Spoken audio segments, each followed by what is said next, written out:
Not a single reporter asked Steve Sarkisian about Mississippi State this week. Not one. Total disrespect. And you know what? That's exactly the kind of fuel the Bulldogs need heading into this game.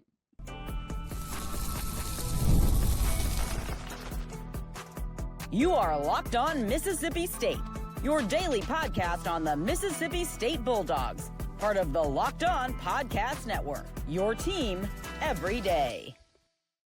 Well, thanks for making Locked On Mississippi State your first listen every single day, part of Locked On Podcast Network, your team every day. Today's episode is brought to you by FanDuel. Right now, new customers can bet just $5, and if your bet wins, you'll get $300 in bonus bets to use across the app. Download the app today. My name is Jaron Spor. I'm an actual college football writer at Athlon Sports. That's Landon McBride. We got a packed show for you today. Brad Kellner of Locked On Longhorns joins the show next segment to break down the matchup, break down the quarterback competition and battle that we will see in this upcoming game. Because remember, Arch Manning's first SEC start against Mississippi State last year. So we talk about that. And we also will give our upset of the week. Can Landon keep his hot streak going? We'll see. If he Probably not. We'll see if he can keep it going. But first, let's go into what Steve Sarkisian had to say, because he wasn't asked a question about Mississippi State. Now, to his credit, in the opening statement, he did talk about Mississippi State and some of the things that he has seen from them. But outside of that, what are you doing, Texas reporters? Hey, as some people who have been in Texas, I think we both are aware how singularly focused UT people can be, and it's typically on their own.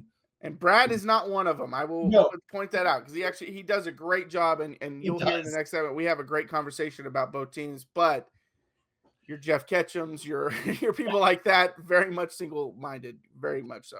But yeah, props to Sark for giving a couple quotes about the offense and talking about how explosive this offense can be. He did say Blake Shapen is playing good football, so that's a coach speak answer. Right.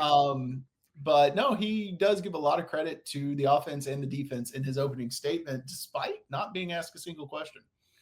Yeah, and I will say that's, sometimes if coaches aren't going to be asked about a team, they're not going to really say much about a team, because they don't want to give too much away, and they don't really want to, just hype up people all the time. But sometimes you'll have some that will call you out for not asking a question. Exactly. So I will say props to him for talking about Mississippi State, even without ever being asked about it. But, he talked about how they have two good runners, two explosive receivers on the perimeter. He's talked about, as you mentioned, Blake Shapen playing good football. He talked about the defense creating turnovers at a high rate. We'll get into Shapen more next segment. We'll also get into Fluff Bothwell a little more next segment. But because it doesn't sound like he's going to play, whereas, and he said they have two good running backs, but one of them will probably not be playing. But I have a lot of respect for Texas's defense, so I'm interested to see that matchup more than anything, because it feels like Blake Shapen's going to get his opportunities to hit big plays, and he better hit big plays. Yeah, he has to hit them when they show themselves, because Texas defense can be tough, especially if you don't take advantage of the few mistakes they make. Right. They can smother you. I mean, we've seen that, in just about every game this year. Even against Ohio State, they held them in check. Mm-hmm. The offense couldn't get going. So that defense is very tough. The other thing that he said that I did not realize, they've been away for 4 games. This is their 4th straight road game, and that is a rough stretch. Yeah. Well, 3 straight road, and obviously the one neutral site against Oklahoma. But yeah, 4 away from home, which is crazy to think about. And I know Fluff is listed as questionable on the availability report that came out Wednesday night. It's a real big question mark. Right. Because when Lebby says that, hey, he's day-to-day, that sounds positive. And then he kind of said stuff that makes you think, yeah, he's probably not playing. More like week to week. Yeah. The Michael Taff injury is the one to kind of watch, because he's an elite safety. He's an All-American last year. He was having another great season. That is going to give you would hope, opportunities to take some shots down the field. And Blake Shapen is just going to have to connect on him like he did at times against Florida, but he also struggled at times against Florida as well. And we'll see if Bothwell does play, how healthy is he? Is he look like Fluff Bothwell, or is he kind of more of a decoy out there? I've talked about this a lot this week. I talked about it a lot last week because that was the first game that we didn't have Fluff. I'd really like to see Booth be used in the passing game some. And that's kind of what I expect because you got to throw some things at Texas defense because I still think it's a top 5 unit in college football. Yeah, you got to do something different, especially something that's just going to slow down that pass rush a little bit. Even if it's not a screen, some swing passes, heck, get him out in space, have him run some little angle routes, something like that. Try to get him matched up on some linebackers and get him in space on some easy completions. And we've also seen Shapen kind of be a streaky quarterback. Like he'll hit 4 in a row and then he'll miss one throw and he kind of starts spiraling almost to where then he starts missing more and more. So maybe get easy throws early and that gets his confidence up too. And, also gets Booth in the passing game, has defense looking at something different. Could be a good way to kind of just remedy a couple different things. Yeah, and then maybe if you pull off the upset win, Texas media will actually ask him about Mississippi State at that point. That's a big ask. Yeah, we'll see. But no, I mean, that's one thing that makes it hard because we always talk about these press conferences every week, and I think this is the first time we've had a coach not be asked about Mississippi State. Yeah, I mean, it's one of the first times I can remember this happening, even, just from a fan perspective, reading other coaches' press conferences over the years, even when it's like D2 matchups or whatever, you get at least a couple questions. Yeah. So this is kind of crazy. But then again, if you know Texas media, not as crazy. But that's all right. Beat them and then make them ask questions about it. That's right. All right, coming up next, Brad Kellner joins the show to talk about Texas, talk about Shapen and Manning and that kind of matchup. Also, we give our game predictions, so don't go anywhere. Well, one of the tools that help make a huge difference for business owners is Quo, formerly Open Phone. It's the same great business phone system you've heard me talk about before, just with a new name. And here's why it matters. Every missed call is money left on the table. When every customer conversation counts, you need a phone system that keeps you connected 24/7. Quo is the #1 business phone system that streamlines customer communications. It works right through an app on your phone or a computer, so no more carrying 2 phones or relying on a landline. I know a lot of people that use Quo for their business. They love how their team is able to share one number and collaborate on calls and texts like a shared inbox, so no customer gets left hanging. They also have a built-in AI agent. It's a game changer. It can answer after-hours calls, capture leads, and keep businesses moving even when you're off the clock. So see why over 90,000 businesses trust Quo, formerly Open Phone. Get started free and get 20% off your first 6 months at quo.com/lockedoncollege. That's QUO.com/lockedoncollege. You can even keep your existing number for free. Quo, no missed calls, no missed customers. And the NFL season is here, and FanDuel has an offer you don't want to miss. Right now, new customers can bet just $5 and get $300 in bonus bets if you win. That's right. Pick a bet, put down $5, and if it hits, you'll unlock $300 in bonus bets to use across the app. I know a lot of people that use FanDuel. They love it because it gives them so many ways to play. They built parlays, tried player props, and even followed the live lines during games. It makes watching football even more exciting when you've got a little something riding on the action. Whether you're a casual fan or love diving into the stats, FanDuel makes the game day experience so much better. So what are you waiting for? Visit FanDuel.com to download the FanDuel app today and get started. All right, as I was just saying, we're joined by Brad Kellner of Locked On Longhorns as we got a really exciting matchup this weekend between Mississippi State and Texas. Probably wouldn't have thought that before the season started, but now it's definitely an exciting one. Early, what are your thoughts? Early week. Yeah, well, Mississippi State's a lot better than they were last year, and I think Texas is probably worse than they were last year. So there was a lot of excitement about the 2024 matchup from a Texas side because it was the Longhorns' first ever SEC game. Texas was #1 in the country at the time, and Mississippi State put up a pretty good fight for the first half. Texas kind of pulled away as the game went along. But look, paying attention to this Mississippi State team, doing my research this week, clearly it's a much improved unit. The defense under Coleman Hustler looks night and day better from the group that Texas saw a season ago. And obviously the Longhorns have some questions on offense right now. So you're seeing the FanDuel line hover around 7 to 7.5. Mississippi State's been very good at home. They, I think, should be 2-1 in SEC play right now.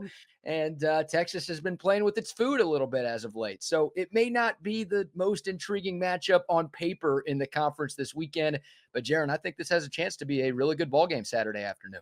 Yeah, I do too. I know a lot of Bulldog fans agree with you on the 2-1 in SEC play, but no, Mississippi State's been a fun team, and as you mentioned, the defense taking the big jump that it had or has been the best sign for them because going into the season, they were like 125th in defense last year, so it's like take a jump, but a jump might even be top 90, and that's a big jump, and they've gone even more than that, and then offensively, though, that's been the kind of the surprise because Jeff Lebby's an offensive guru, so you thought they would take the big jump that the defense has, and they really haven't. And Blake Shapen, there's been a lot of people calling for his job this week, so this would be a good game for him to kind of come out and have a good game. Injuries are kind of a big storyline in this one for both teams because Michael Taft obviously is going to have surgery, going to miss this game, maybe out for the season. And then Fluff Bothwell, Lebby said he's day-to-day, but didn't really make it sound like he's going to play. Yeah, no doubt. Michael Taft is a huge loss for Texas. You mentioned it, had surgery on Monday, and doesn't sound like it's season ending, but he's not going to be there this weekend. So, he's an All-American. He's one of the best defensive backs in the country. He's Texas's team leader in tackles this year, and he's kind of the heart and soul of the Longhorn defense. Now, Texas does have a lot of depth at safety. That's one of their best position rooms on the team, and the Texas defense is a heck of a lot stronger than the Texas offense right now. So, Taft's a big loss. They should be able to overcome that. But obviously, Jeff Lebby, y'all love the explosive plays, right? You love sending Brennan Thompson deep and saying, hey, is there anybody you could cover? Anybody you can run with this dude? So not having one of the starting safeties obviously makes Texas a little weaker in that spot. But I do think Texas should be okay there. And obviously, Fluff Bothwell, a really good runner. Been very impressed by him. And look, I'm not rooting for an injury or anything like that, but I don't think the Texas defense would be too upset if Bothwell needs another week to recover. So, yeah, big storyline, seeing what the injury reports look like throughout the week. And, obviously Booth is a solid runner, but Bothwell is really talented. So that's definitely a big key to this game too. Yeah, and as you mentioned, the offense is pretty much all either explosive play or not much, and that's how it was against Florida, especially with Bothwell out. When Bothwell was there, they could actually get the 5, 6, 7-yard gains. So it'll be interesting to see if Shapen's able to bounce back, hit more of those big plays. He was hitting those earlier in the year against Arizona State. It's a big reason why they won was because he was hitting the big plays. He was hitting them early against Florida, but then he was also missing some, and the ones that he missed were wide open walk-in touchdowns that you just can't miss. And so it'll be interesting to see if he's able to connect on those. And as you mentioned, not having Taft in the secondary, that should help the Mississippi State defense offense. But Texas defense is one of the best in college football. So we'll see kind of how that matchup goes. And kind of going to the quarterback battle, because Arch Manning, I like Arch Manning. I am a fan. And I understand that he was this high-level recruit, and there's a lot of criticism because he hasn't lived up to what that was. But he kind of just looks like a guy that, one, is young to start at starting, and you can see that, and he's showing his growing pains, understandably so. And on top of that, he's not getting help from the offensive line. He's not getting help from the receiving corps because, like last year when he played in this game, he had a pretty good game, but he had an elite offensive line, and he had some elite playmakers around him last year. Yeah, Arch Manning was incredible against Mississippi State, and that maybe was the biggest reason why Longhorn fans were so excited about him going into 2025, right? In an SEC game, and I think he was 26 of 31 passing, 325 yards, 2 touchdowns through the air, 1 more on the ground. He was Texas's best player. He was the best player on the field in that game last year. But you're right, Jaron, it's been an up and down first year as a starter for Arch Manning. And look, the quarterback always gets the most blame. And when your last name is Manning, you multiply that by 100. But you said it. The guys around him haven't been good enough either. This is not to absolve Arch of all of the blame. He's got to be better. But the offensive line is horrible. He's getting pressured on 50% of his dropbacks against Power 4 teams. Like, that's just not sustainable. So I know Mississippi State hasn't been great at getting pressure, great at sacking the opposing quarterback. You Bulldogs fans might enjoy that because there may be some opportunities for y'all's defensive front. But, just the whole offense as a whole. They're not running it consistently. There's no really elite difference maker on the outside like Texas has had in years past. The tight end position just hasn't been consistent. So it's been just kind of a smorgasbord of problems for Texas on the offensive side of the football. So we'll see. It's weird because 2 weeks ago against Oklahoma, they played maybe their best offensive game of the season. And Texas fans were like, oh, maybe we've turned a corner here. And then last weekend in Lexington, 16-13 overtime, total rock fight. I don't know how Texas won that football game. I know Kentucky fans are ticked. I don't know how they lost that football game. But yeah, this offense, that's kind of a microcosm of the whole year, Jaron. It's just been up and down. Every time you think you know what you've got with them, they hit you with something different. So we're all kind of in wait and see mode to see that matchup of the Texas O against the Bulldog D. Yeah, and I'm interested to see what kind of game plan Sarkisian comes up with, because I think that will help him a lot. One reason why I think they had so much success against Oklahoma was I thought Sark called a beautiful game and had a beautiful game plan. Basically, he said OU's defense line isn't going to control this game, and we're going to throw a lot of quick stuff. We're going to not make Arch Manning have to hold on to the ball very long. He's not going to have to make tough decisions, and it worked out really well. But I feel like that was really the only game they've done that kind of approach, and maybe they should do it more often because it worked really well. And then as for Shapen, I say this I feel like every week we do these crossovers, but he's a solid college quarterback. He's not a great college quarterback. He's not going to be a pro guy. He's just a solid quarterback. Now, he's been making some mistakes that you don't want your 6-year senior to make. And really, that's why the criticism of him and should he be the starter moving forward has come out, because if you're not as talented as the freshman, the one advantage you have is your experience and not making the freshman mistakes. But if you're making the freshman mistakes, you might as well go with the freshman, especially with these being more talented. Which Levy did use Taylor a lot more this past week, especially in the running game. They even had him in on 4 straight plays and said he even wanted to have him in more. So I wonder if that becomes more of the game plan. And does he finally set up the Taylor's end, but he's actually going to throw the football, because we haven't really seen that yet. Yeah, I was going to ask, what's Mississippi State fans' confidence in Blake Shapen right now? I mean, Texas didn't see him in the game last year, but Texas played against Blake Shapen when he was at Baylor. So Longhorn fans are pretty familiar with him. And it feels like there's a ceiling. Like, the floor, I think, is pretty high, but the ceiling is not much higher than the floor. And he's just kind of been in the same spot for 4 years. Like, is he good enough to beat Texas or not so much? I think if you see the guy that came against Arizona State, if that guy plays, I think he's good enough to beat Texas. And his completion percentage wasn't great in that game, but it felt like he did not miss the deep ball in that game. Like, he might have missed some of the easier stuff, but the deep ball he was hitting every time, and that's why they were able to have those big chunk plays, explosive. The game-winning touchdown was a big explosive play. Whereas against Florida, that was the first time he had really been hitting the deep ball since that game. But he also missed on 3 or 4 wide open ones as well. And so that's been kind of the frustrating thing with him, because we saw early in the year when he's connecting on those, and even all the way back to the first game against Southern Miss, his first pass play, I believe, was like a 50-yard strike that he threw perfect. And so it's just weird, because early in the year he was hitting it so consistently and doing so well. And then as the season goes on, he's not hitting it as much. And he's really missing it bad, because if you got a guy wide open, miss him short. Don't miss him long. Because if you miss him short, he at least can make a play on it. But if you miss him long, he's got no chance. Yeah, that's the thing, too. This Texas defense is so good that it's really tough to string 7, 8, 9, 10 play drives against them. So when you get those opportunities at those explosives, I mean, this is kind of the case for any underdog team, but especially I think in this matchup, when those chances arise and you've got Brendan Thompson open deep down the field, or Anthony Evans, like anybody, you better hit him. Because again, it's tough pickings if you're going to try to be manufacturing long drives against this Texas defense, because they don't allow too many of those. Well, and that's the case in the SEC as a whole. The defenses are so good that it's rare you get that opportunity to hit that big play. So when it's there, you better hit it, because if you don't, you're not going to probably get another chance at hitting it. But so what are you feeling on the game? What's your game pick? Yeah, it's interesting, right? Like, I actually feel better about this game from a Texas standpoint than I did about the Kentucky game. Like, I had Texas beating Kentucky by a touchdown. The Vegas line was like 13, and I just had a hunch it was going to be ugly and nasty and sloppy. I didn't think it'd be that ugly, that nasty, or that sloppy. Right. But I was worried about that. The one thing that concerns me about this game, Jaron,